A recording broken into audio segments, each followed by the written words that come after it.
Copelas o cuello fue la frase con la que el nombre de Shen Liyegong hizo bastante ruido en México. Esta expresión surgió luego de que el empresario chino acusó al entonces secretario de Estado de Felipe Calderón, Javier Lozano, de extorsionarlo. Liyegong fue detenido en el año 2007 por la agencia por la DEA en Estados Unidos. Luego se dio a conocer también esa famosa mansión que tenía en Lomas de Chapultepec, allá en la alcaldía Miguel Hidalgo, donde vive el magnate Carlos Slim y donde justamente se graban muchas de las telenovelas de Televisa. Hay una investigación, una joya de información, señoras y señores, que les quiero compartir porque estaba muy oculta. Y es que Shen Liyegong, este empresario que hoy está detenido y a quien no se le ha dado todavía sentencia ni en México ni en Estados Unidos, pues ¿qué creen? Habló en una entrevista, ahorita les voy a poner las pruebas, donde también mostró una credencial que Fidel Herrera, quien fue gobernador en Veracruz y luego senador, dice que es falsa porque está involucrado. Él nada más dice, el chino dijo, apoyé a algunos priistas. También hay algunas situaciones políticas en las cuales pues yo aporté con $200,000, pero me pedían más y más. ¿Quiénes son estos personajes que están involucrados? ¿Cuáles fueron los movimientos que confiesa este personaje? ¿Y cómo está desarrollándose todo esto? Pues quédate conmigo porque está muy interesante todo esto. Sin más choro mareador, señoras y señores, bienvenidos, vamos a darle. Damas, caballeros, reciban un caluroso, un afectuoso, un respetuoso y cálido saludo y un abrazo donde quiera que se encuentren este sabadito 19 de octubre.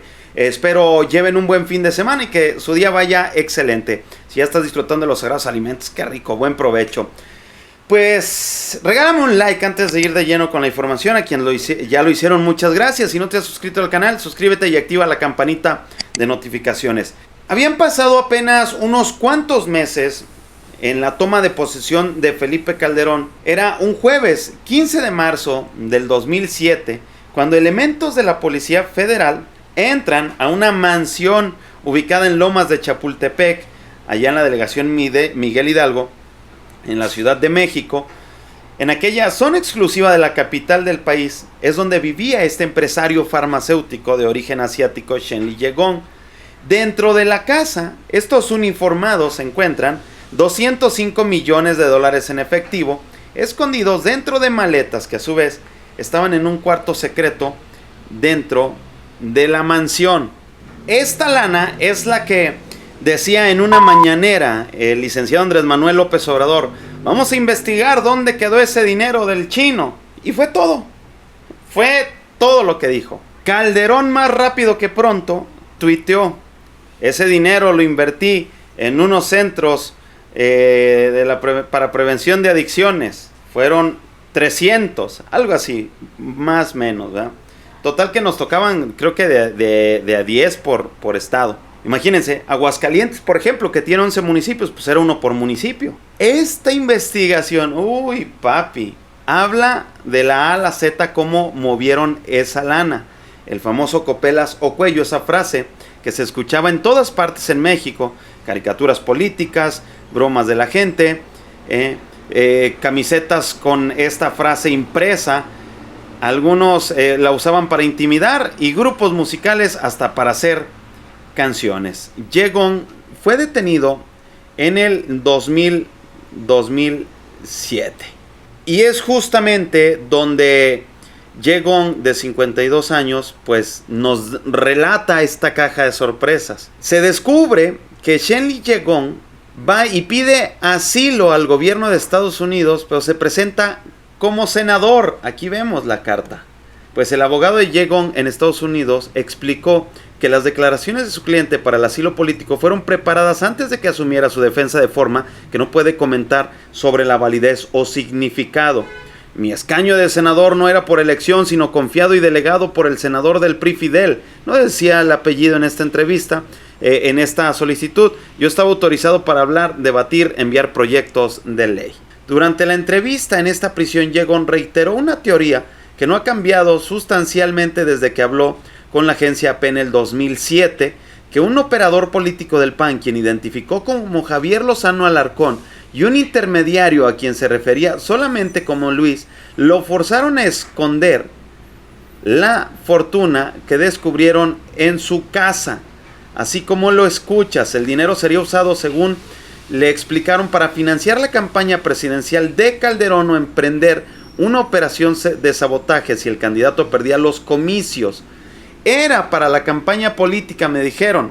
$20 por un voto, 50 por otro y 100 por otro, hasta $500. Pero yo no sé cómo disponían, dijo el empresario tras el cristal de un cuarto de visitas en la prisión. Yegón sostuvo que el operador le dijo que en el último caso el dinero sería usado para provocar la caída del gobierno del candidato opositor si triunfaba en las elecciones presidenciales. El candidato opositor era Andrés Manuel López Obrador, jefe de una coalición de partidos que denunció un fraude y no concedió su derrota. Luego, de acuerdo a esta información, hay una nueva versión conocida por Univisión sobre los móviles detrás del dinero de efectivo que apuntaban también a una contribución política. Un informante de la agencia antinarcóticos de Estados Unidos le dijo a Univisión que el narco, Arturo Beltrán Leiva, alardeaba de que ese dinero lo había entregado a la campaña de Calderón para que una vez en la presidencia hiciera el montaje de un gran golpe a la maña. A cambio esperaba que el nuevo gobierno protegiera la organización. Beltrán Leiva me dijo orgulloso que ese dinero se lo entregó al cártel de Juárez, al gobierno de Felipe Calderón, para que hiciera publicidad con la confiscación y de paso le bajara la presión a la persecución de la maña. Dijo el informante, que prefirió no ser identificado por su seguridad personal. Él me dijo, y los chingados se robaron 90 millones porque originalmente eran 300. ¿Qué tal? Y aquí aparece, ¿sí?, esta parte de los otros funcionarios de la época que le apuestan al olvido. Del caso no quiso hablar el entonces Procurador General de la República, hoy ya ex magistrado de la Suprema Corte, Eduardo Medina Mora. Jugó un papel destacado en la Operación Dragón. Años después, su proceder fue cuestionado en la Corte Federal de Estados Unidos por haber ordenado la destrucción del cargamento de pseudoefedrina que las autoridades federales requerían en Washington como prueba contra Yegón. En diciembre de 2007, los fiscales de Estados Unidos admitieron que el dinero confiscado también era una evidencia fundamental para el juicio, basándose en la presunción de que era producto de la venta. Pero se llevaron una sorpresa al enterarse de que no estaba disponible. El gobierno mexicano lo había enviado al Bank of America en Estados Unidos y luego lo destruyó ante varias entidades gubernamentales. Aquí contradice, pues obviamente, que Calderón decía que había hecho estos centros de rehabilitación. A través de un portavoz de la Corte, Medina se negó a hablar. Dijo que se trata de un tema pasado, que no tiene ninguna relación con su actual cargo. Y aquí viene la parte donde se involucra y comenta este apoyo a políticos y campañas mexicanas. Yegón cuenta a los reporteros que en México no se puede ser próspero económicamente sin tener conexiones políticas. Fue algo que aprendió de un amigo. Él me dijo, si usted hace negocios aquí en México no es solo dinero. No, los negocios en México son dinero más políticos más poder. Dijo Yegón, si usted no tiene el dinero, no tiene el poder, está perdido. Y si tiene el dinero pero no tiene relaciones, está acabado. Pues le hizo caso y comenzó a financiar campañas políticas. Aquí lo vemos.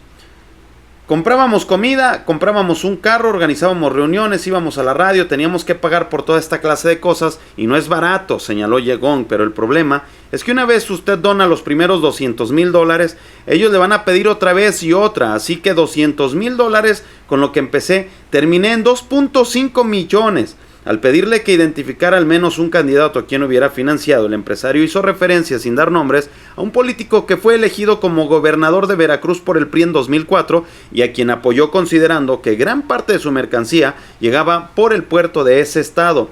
Para la época al cual se refiere Yegón, el candidato del PRI a la gobernación de Veracruz era Fidel Herrera Beltrán, quien ganó las elecciones y ocupó el cargo del 2004 al 2010. Posteriormente fue elegido como senador. A través de la lámina de cristal que lo separaba de los reporteros en la sala de entrevista, Yegón exhibió orgulloso un documento que lo acreditaba como enlace del Congreso de México, firmado presuntamente por el senador Herrera, y es este que estamos viendo justamente aquí, señoras y señores. Esta credencial fue declarada apócrifa por la investigación, respondía vía correo electrónico el senador Javier Lozano, a quien Ye-Gong ha identificado como el operador político, rechazó categóricamente el señalamiento. El senador hoy del PAN, de acuerdo a la fecha de la investigación, no respondió llamadas, pero en su momento calificó las declaraciones de Ye-Gong como falsas, absurdas, tramposas y perversas. Ye-Gong no reconoció a Lozano cuando los reporteros de AP le mostraron una fotografía durante la entrevista en julio de 2007. Cuando ocurrieron estos hechos, Lozano era un importante coordinador de la campaña de Calderón. La prensa mexicana lo identificaba como el director del cuarto de batalla de la campaña. Fue el miembro del equipo de transición del presidente quien lo nombró secretario de Trabajo. El periodista Carrasco comentó que Lozano viajó a Nueva York para demandar a Ye-Gong, pero no puso ninguna demanda, y ese componente que fue puesto por el propio Ye-Gong estaba sembrado sin que haya podido ser desmentido categóricamente. Tampoco conocen demandas en México, decía el reportero. Estas son algunas de las preguntas que le hicieron. En Estados Unidos no le probaron nada a Ye-Gong, pero México lo está pidiendo en extradición. Háblenos de su relación con la familia presidencial del señor Fox. ¿Cómo lo conoció? ¿Está usted hablando sobre Vicente Fox? Sí. Bueno, este es un tema sumamente delicado y no quiero hablar sobre ello. Por favor, entiéndame. No quiso hablar nada referente a Fox. Le preguntaron también si tenía enemigos en México. Dijo, sí, tengo muchos. ¿Quiénes son? Los políticos, la policía y los competidores comerciales. Yo recibí una carta recientemente. Esta carta decía: el gobierno de Estados Unidos no te ayudará, tu abogado no te ayudará, solo nosotros podemos ayudarte, pero tienes que seguir nuestras instrucciones. Si no sigues nuestras instrucciones, te quedarás en la cárcel para siempre. Tú no sabes dónde estará tu futuro, ¿ok? Me pide que los contacte directamente y ellos encontrarán una vía para resolver mis problemas. Ese tipo de cosas. Amigos, pues es lo que hay. ¿Crees que este gobierno prianista le hizo un montaje en realidad como parece ser para llevarlo tras las rejas? ¿Crees que está siendo víctima de una persecución política? ¿Crees que está diciendo la verdad? Cualquiera que sea tu opinión es bien recibida en la cajita de comentarios. Soy Polo Puga, nos vemos en un siguiente video. Adiós.